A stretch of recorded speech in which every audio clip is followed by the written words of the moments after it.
ನಮಸ್ಕಾರ ಸ್ನೇಹಿತರೆ, twins dairy Kannada ಚಾನಲ್ಗೆ ನಿಮಗೆಲ್ಲ ಹೃತ್ಪೂರ್ವಕ ಸ್ವಾಗತ. ನಾನು ನನ್ನ twins pregnancy journey, delivery experiences, baby care tips ಮತ್ತು ನನ್ನ ಮುದ್ದು ಟ್ವಿನ್ಸ್ ಜೊತೆಗಿನ ಸುಂದರ ಕ್ಷಣವನ್ನು ನಿಮ್ಮ ಜೊತೆ ಹಂಚಿಕೊಳ್ಳುತ್ತೀನಿ. ಇಂಥ ವಿಡಿಯೋಸ್ ನೋಡಲು ನಮ್ಮ ಟ್ವಿನ್ಸ್ ಡೈರಿ ಕನ್ನಡ ಚಾನಲ್ನ ಸಬ್ಸ್ಕ್ರೈಬ್ ಮಾಡಿ, ಬೆಲ್ ಐಕನ್ನ ಪ್ರೆಸ್ ಮಾಡಿ. ನಾನು ಯಾವುದೇ ಹೊಸ ವಿಡಿಯೋ ಹಾಕಿದರೆ ನಿಮಗೆ ಮೊದಲು ನೋಟಿಫಿಕೇಷನ್ ಬರುತ್ತೆ, ಆವಾಗ ಆರಾಮಾಗಿ ನೋಡ್ಬೋದು ಅಂತ ಹೇಳ್ತಾ ಇವತ್ತಿನ ನನ್ನ ಮಾತನ್ನು ಶುರು ಮಾಡೋಣ. ನನಗೆ 1 ವೀಕ್ ಬಿಟ್ಟು ಬರೋದಕ್ಕೆ ಹೇಳಿದರು ಡಾಕ್ಟರ್ ಅಂತ ಹಿಂದಿನ ವೀಡಿಯೋದಲ್ಲಿ ಹೇಳಿದ್ದೆ. ಸೊ ಡಾಕ್ಟರ್ ಹತ್ರ ಹೋಗಿದ್ವಿ. ನನಗೆ ವಾಟರ್ ಪ್ರೂಫ್ ಬ್ಯಾಂಡ್ ಹಾಕಿದ್ರಲ್ಲ ಅದನ್ನು ರಿಮೂವ್ ಮಾಡಿದ್ರು. ಇನ್ನೇನು ಬೇಡ, ಹಾಗೆ ಸ್ನಾನ ಮಾಡಿದಾಗ ಡ್ರೈ ಮಾಡ್ಕೊಳ್ಳಿ ಸಾಕು, ಡ್ರೈ ಆಗ್ತಾಯಿದೆ, ನಾಟ್ ಟು ವರಿ ಅಂತ ಹೇಳಿದ್ರು.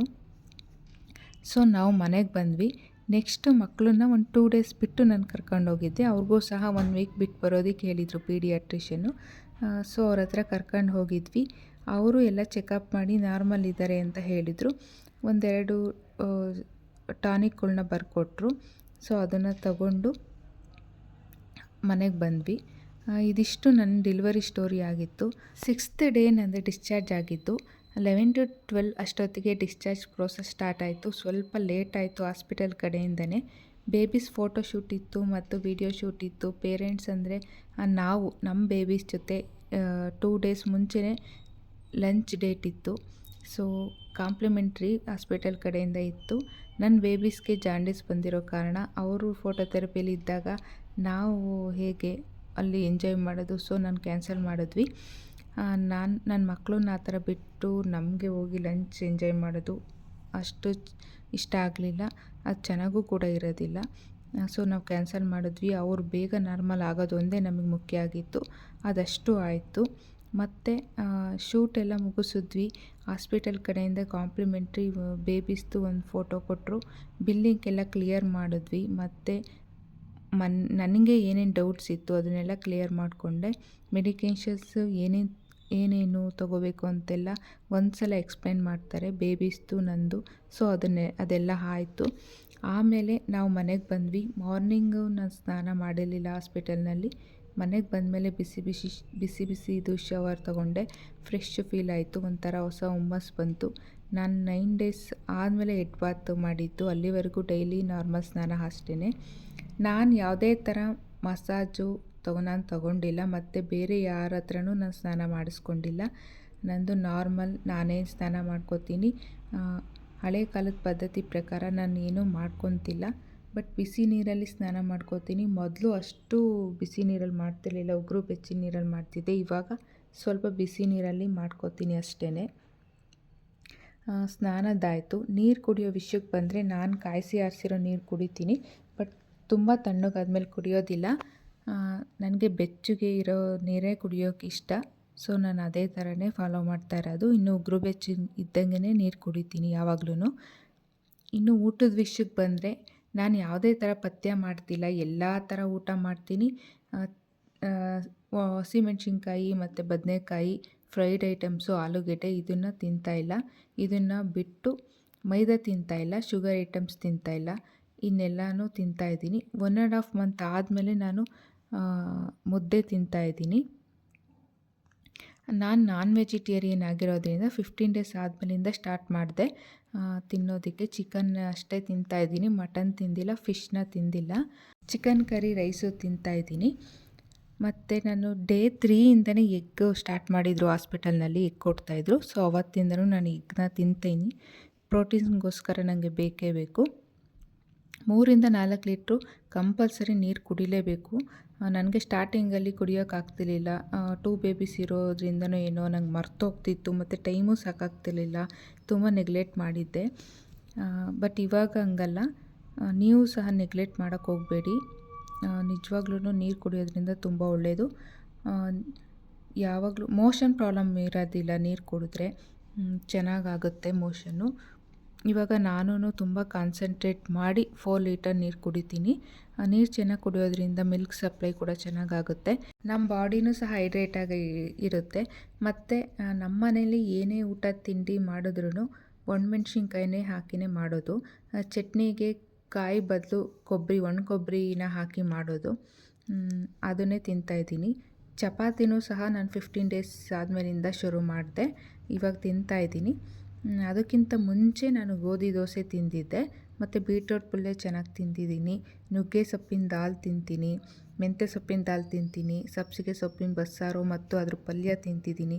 ಓಟ್ಸ್ನ ತಿಂತಿದ್ದೀನಿ ಒಂದೊಂದು ದಿನ. ನನಗೆ ಏನಾದ್ರು ಬೇಜಾರಾದರೆ ಓಟ್ಸ್ ಮಾಡ್ಕೊಂಡು ತಿಂತೀನಿ. ನಾನು ಓವರ್ ನೈಟ್ ಏನು ಸೋಕ್ ಮಾಡಿಡೋದಿಲ್ಲ. ಒಂದು 2 to 3 ಅವರ್ಸು ಮುಂಚೆ ಮಾರ್ನಿಂಗ್ ಸೋಕ್ ಮಾಡಿಟ್ಟು ಅದಕ್ಕೆ ಡ್ರೈ ಫ್ರೂಟ್ಸ್ನ ಹಾಕ್ಕೊಂಡು ಪಪ್ಪಾಯ ಕಟ್ ಮಾಡಿ ಹಾಕ್ಕೊಂಡು ತಿಂತೀನಿ. ಮತ್ತು ಕರಿಬೇವಿನ ಚಟ್ನಿ ಪುಡಿನ ಮಾಡಿಸಿ ಇಟ್ಕೊಂಡಿದ್ದೀನಿ. ಅದಕ್ಕೆ ಬಿಸಿ ಅನ್ನೋ ಜೊತೆ ಅದನ್ನು ಪೌಡರ್ನ ಹಾಕ್ಕೊಂಡು ತುಪ್ಪ ಹಾಕ್ಕೊಂಡು ತಿಂದರೆ ಚೆನ್ನಾಗಿರುತ್ತೆ. ಒಂದೊಂದು ದಿನ ಅದನ್ನು ತಿಂತೀನಿ. ಕಾಫಿ ಕುಡಿತೀನಿ ಮಾರ್ನಿಂಗ್ ಆ್ಯಂಡ್ ಈವ್ನಿಂಗ್ ಸ್ವಲ್ಪ. ನೈಟ್ ಮಲ್ಕೋಬೇಕಾದ್ರೆ ಒಂದು ಸ್ಮಾಲ್ ಗ್ಲಾಸಲ್ಲಿ ಹಾಲು ಕುಡಿತೀನಿ. ಮಧ್ಯಾಹ್ನ ಸ್ವಲ್ಪ ಮನೇಲೇ ಮಾಡಿರೋವಂಥದ್ದು ಕರ್ಡ್ನ ತಿಂತೀನಿ, ಮೊಸರನ್ನ ಮಧ್ಯಾಹ್ನ ಊಟಕ್ಕೆ ತಿಂತೀನಿ. 2 ಮಂತ್ಸ್ ಆದಮೇಲಿಂದ ನಾನು ಕಾಯಿನ ತಿಂತಾಯಿದ್ದೀನಿ. ಮತ್ತು ಪುಲಾವ್ ಏನಾದರೂ ವೆಜಿಟೇಬಲ್ ಪುಲಾವ್ ಏನಾದ್ರು ಮಾಡಿದ್ರೆ ಮಸಾಲ ಮತ್ತು ಸ್ಪೈಸಸ್ನ ಕಮ್ಮಿ ಹಾಕಿ ತಿಂತೀನಿ. ಹುಣಸೆ ಹಣ್ಣು ಅಷ್ಟು ತಿಂತಾಯಿಲ್ಲ, ಬೆಳ್ಳುಳ್ಳಿ ಜಾಸ್ತಿ ತಿಂತೀನಿ. ಒಟ್ಟಿನಲ್ಲಿ ವೆಜಿಟೇಬಲ್ಲು ಸೊಪ್ಪು ಜಾಸ್ತಿ ತಿಂತಾಯಿದ್ದೀನಿ. ಇನ್ನು ಫ್ರೂಟ್ಸ್ಗೆ ಬಂದರೆ ಪಪ್ಪಾಯ, ಪೈನಾಪಲ್ ತಿಂತಾಯಿದ್ದೀನಿ. ಆ್ಯಪಲ್, ಪ್ರೊಮೊಗ್ರೆನೇಟು ತಿನ್ಬೋದು. ಬನಾನ ತಿಂದಿಲ್ಲ, ಅದು ಸ್ವಲ್ಪ ಶೀತ ಅಂತ ಹೇಳ್ತಾರೆ. ಪಪ್ಪಾಯ ತಿನ್ನೋದು ತುಂಬ ಒಳ್ಳೆಯದು. ನನಗೆ ತುಂಬ ಚೆನ್ನಾಗಿ ವರ್ಕ್ ಆಗಿದೆ. ಡೈಜೆಷನ್ ಚೆನ್ನಾಗಾಗುತ್ತೆ, ಮೋಷನ್ ಕ್ಲಿಯರ್ ಆಗುತ್ತೆ, ಯಾವುದೇ ಥರ ಕಾನ್ಸ್ಟಿಪೇಷನ್ ಆಗೋದಿಲ್ಲ. ಓಲ್ಡ್ ಮೆಥಡ್ ನಾನು ಫಾಲೋ ಮಾಡ್ತಿಲ್ಲ. ನಮ್ಮ ಡಾಕ್ಟರ್ ಏನು ಹೇಳಿದಾರೋ ಡಯಟ್ ಚಾರ್ಟ್ ಕೊಟ್ಟಿದ್ದಾರೆ, ಅದನ್ನೇ ಫಾಲೋ ಮಾಡ್ತಾಯಿದ್ದೀನಿ. ಶುಗರ್ ಬದಲು ಜಾಗ್ರಿ ಯೂಸ್ ಮಾಡ್ತೀನಿ. ಕಾಫಿ ಬದಲು ರವಾ ಗಂಜಿ ಕುಡಿಬಹುದು. ಮತ್ತು ನಾನು ಡೈಲಿ ಎಂಟಿ ಸ್ಟೊಮಕ್ಕಲ್ಲಿ ನೈಟ್ ಸೋಪ್ ಮಾಡಿರೋದು ಮೆಂತ್ಯ, ಜೀರಿಗೆ ಮತ್ತು ಸೋಂಪು ಇದಿಷ್ಟನ್ನು ನೆನೆಸಿಟ್ಟಿರ್ತೀನಿ ಓವರ್ ನೈಟು. ಮತ್ತು ಮಾರ್ನಿಂಗ್ ಎದ್ದು ಅದನ್ನ ಕುದಿಸಿ ಇನ್ನೂ ಉಗುರು ಬೆಚ್ಚಗಿದ್ದಂಗೆ ಕುಡಿತೀನಿ. ನನಗೆ ಹೆಲ್ದಿಯಾಗಿ ಯಾವುದಾದ್ರೂ ಒಂದು ಎಂಟಿ ಸ್ಟೊಮಕ್ಕಲ್ಲಿ ಡ್ರಿಂಕ್ ಕುಡಿದೋ ಅಭ್ಯಾಸ. ಸೊ ನಾನು ಇವಾಗ ಇದನ್ನು ಫಾಲೋ ಮಾಡ್ತಾಯಿದ್ದೀನಿ. ಊಟ ತಿಂಡಿ ರೊಟೀನು ಎಲ್ಲ ಹೇಳಿದ್ದೀನಿ. ಮತ್ತು ನಾನೆಲ್ಲೂ ಹೊರ್ಗಡೆ ಓಡಾಡಲ್ಲ, ಮನೆಯೊಳಗೆ ಇರ್ತೀನಿ. ಕಿವಿಗೆ ಯಾವಾಗಲೂ ಕಾಟನ್ ಇಟ್ಕೊಂಡಿರ್ತೀನಿ, ಸ್ಲಿಪ್ಪರ್ಸ್ ಹಾಕ್ಕೊಂಡಿರ್ತೀನಿ. ಮತ್ತು ಬೇಕಿದ್ದರೆ ಸ್ವೆಟರ್ಸ್ ಕೂಡ ಹಾಕೋತೀನಿ. ಹೊರ್ಗಡೆ ಐಟಮ್ಸ್ ಏನೂ ತಿಂತಾಯಿಲ್ಲ, ಓನ್ಲಿ ಮನೆ ಫುಡ್ ಅಷ್ಟೇನೆ. ಇದಿಷ್ಟು ನಂದು ಫುಡ್ ರೂಟೀನ್ ಆಗಿರುತ್ತೆ. ಇನ್ನೂ ಏನಾದ್ರು ನೆನಪಾದರೆ ನಾನು ಶಾರ್ಟ್ಸಲ್ಲಿ ಹಾಕಿರ್ತೀನಿ. ಇನ್ನು ರೆಸ್ಟ್ ವಿಷಯಕ್ಕೆ ಬಂದರೆ, ನಾನು ಹಾಸ್ಪಿಟಲಲ್ಲಿದ್ದಾಗ ರೆಸ್ಟು ತೊಗೊಂಡಿದ್ದು ಅದೇ ಅಷ್ಟೇನೆ. ಮತ್ತು ರೆಸ್ಟ್ ಮಾಡೋಕ್ಕಾಗಲೇ ಇಲ್ಲ. ಇಬ್ಬರು ಒಂದೇ ಸಲ ಎದ್ದರೆ ಫೀಡ್ ಮಾಡಿಸಿ ಮಲಗಿಸಿದ್ರೆ 2 to 3 ಅವರ್ಸ್ ನನಗೆ ಟೈಮ್ ಸಿಗುತ್ತೆ. ಸ್ವಲ್ಪ ರೆಸ್ಟ್ ಮಾಡ್ಬೋದು. ಒಬ್ಬರು ಆದಮೇಲೆ ಒಬ್ಬರು ಇದ್ದರೆ ಇನ್ನೊಬ್ಬರನ್ನ ಫೀಡ್ ಮಾಡಿಸಿ ಮಲಗಿಸೋದ್ರಲ್ಲೇ 1/2 ಅವರ್ 3/4 ಗಂಟೆ ಹೋಗ್ಬಿಡುತ್ತೆ. ಇನ್ನೊಬ್ಬರು ಎದ್ದೇಳ್ತಾರೆ ಅಷ್ಟೊತ್ತಿಗೆ. ಆ ಥರ ಇದ್ದಾಗ ರೆಸ್ಟು ಸಿಗೋದಿಲ್ಲ. ಯಾರೇ ಇದ್ದರೂ ಮನೇಲಿ ತಾಯಿನೇ ಅಲ್ವಾ ಬೇಕು. ಹಂಗಾಗಿ ನನಗೆ ರೆಸ್ಟು ಅಷ್ಟು ಸಿಕ್ಕಿಲ್ಲ. ಬಟ್ ಐ ಆಮ್ ಓಕೆ, ನಾನು ಆರಾಮಾಗಿದ್ದೀನಿ. ಇನ್ನು ಬೇಬೀಸ್ ವಿಷಯಕ್ಕೆ ಅಂತ ಬಂದರೆ ಅವ್ರಿಗೆ ನಾನು ಫೀಡ್ ಮಾಡ್ತೀನಿ. ಫಸ್ಟ್ 15 ಡೇಸು ನನಗೆ ಅಷ್ಟು ಮಿಲ್ಕ್ ಬರ್ತಿರ್ಲಿಲ್ಲ. ಆಮೇಲೆ ಸ್ವಲ್ಪ ಜಾಸ್ತಿ ಆಯಿತು. ಜೊತೆಗೆ ಫಾರ್ಮುಲಾ ಕೊಟ್ಟಿದ್ದಾರೆ, ಅದನ್ನು ಕೊಡ್ತೀನಿ. ಇಬ್ಬರು ಮಕ್ಕಳು ಇರೋದ್ರಿಂದ ನನ್ನ ಮಿಲ್ಕು ಸಾಕಾಗೋದಿಲ್ಲ. ಮತ್ತು ಇಬ್ಬರು ಒಂದೇ ಸಲ ಎದ್ದೊಳ್ತಾರೆ. ಆವಾಗ ಒಬ್ಬರಿಗೆ ನಾನು ಫೀಡ್ ಮಾಡ್ತಿರ್ತೀನಿ, ಇನ್ನೊಂದು ಬೇಬಿಗೆ ಫಾರ್ಮುಲಾ ಮಿಲ್ಕ್ ಕುಡಿಸ್ತಾರೆ ಅಮ್ಮ. ಈ ಥರ ನಾವು ಆಲ್ಟರ್ನೇಟ್ ಮಾಡ್ಕೊಂಡಿದ್ದೀವಿ. ಇನ್ನು ಅವರ ಸ್ಲೀಪ್ ವಿಷಯಕ್ಕೆ ಬಂದರೆ ಫಸ್ಟ್ ಮಂತಲ್ಲಿ ಚೆನ್ನಾಗಿ ನಿದ್ದೆ ಮಾಡ್ತಿದ್ರು. ಬರೀ ಹೊಟ್ಟೆ ಹಸಿವಾದಾಗ ಅಷ್ಟೇ ಎದ್ದೇಳ್ತಿದ್ರು, ಅಥವಾ ನಾವೇ ಎಬ್ಬಿಸಿ 2 ಅವರ್ಸ್ಗೆ ಸತಿ ಫೀಡ್ ಮಾಡಿಸ್ತಾ ಇದ್ವಿ. ಆವಾಗಲೂ ಎದ್ದೇಳ್ತಿರ್ಲಿಲ್ಲ. ಮೊದಲು 15 ಡೇಸ್ ಆ ಥರ 2 to 3 ಅವರ್ಸ್ಗೆ ಸತಿ ನಾವೇ ಎದ್ದೇಳಿಸಿ ಹಾಲು ಕುಡಿಸಿ ಮಲಗಿಸ್ತಾ ಇದ್ವಿ. ಇವಾಗ ಅವ್ರಿಗೆ 3 ಮಂತ್ ನಡೀತಿದೆ. ಇವಾಗ ಅಷ್ಟು ಮಲಗೋದಿಲ್ಲ, ಹಠ ಜಾಸ್ತಿ. ಮಾರ್ನಿಂಗು 12ವರೆಗೂ ಮಲಗಿರ್ತಾರೆ ಅಷ್ಟೇನೆ. ಆಮೇಲೆ ಸ್ನಾನ ಮಾಡಿಸಿ ಮಲಗಿಸಿದ್ರೆ ಸ್ವಲ್ಪ ಟೈಮ್ ಮಲಗಿ ಎದ್ದೇಳ್ತಾರೆ. ಇನ್ನೂ ಮಲಗೋದೇ ಇಲ್ಲ. ನೈಟ್ 10-11 ಗಂಟೆ ಆಗುತ್ತೆ ಸರಿಯಾಗಿ ಅವರು ನಿದ್ದೆ ಮಾಡೋದಕ್ಕೆ. ಅಲ್ಲಿವರೆಗೂ ನಾವು ಅವ್ರನ್ನ ನೋಡ್ಕೋಬೇಕು, ಫೀಡ್ ಮಾಡಿಸೋದು, ಆಟ ಆಡಿಸೋದು ಈ ಥರ ನಡೀತಿರುತ್ತೆ.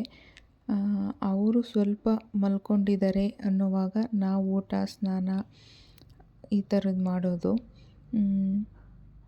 ಈ ಥರ ಕೆಲಸಗಳನ್ನ ಮಾಡ್ಕೋತೀವಿ.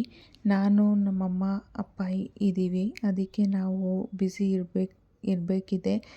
ಮನೇಲಿ ತುಂಬ ಜನ ಇದ್ದರೆ ಒಬ್ಬೊಬ್ಬರು ನೋಡ್ಕೋತಾರೆ, ಆವಾಗ ನಾವು ರೆಸ್ಟ್ ತಗೋಬೋದು.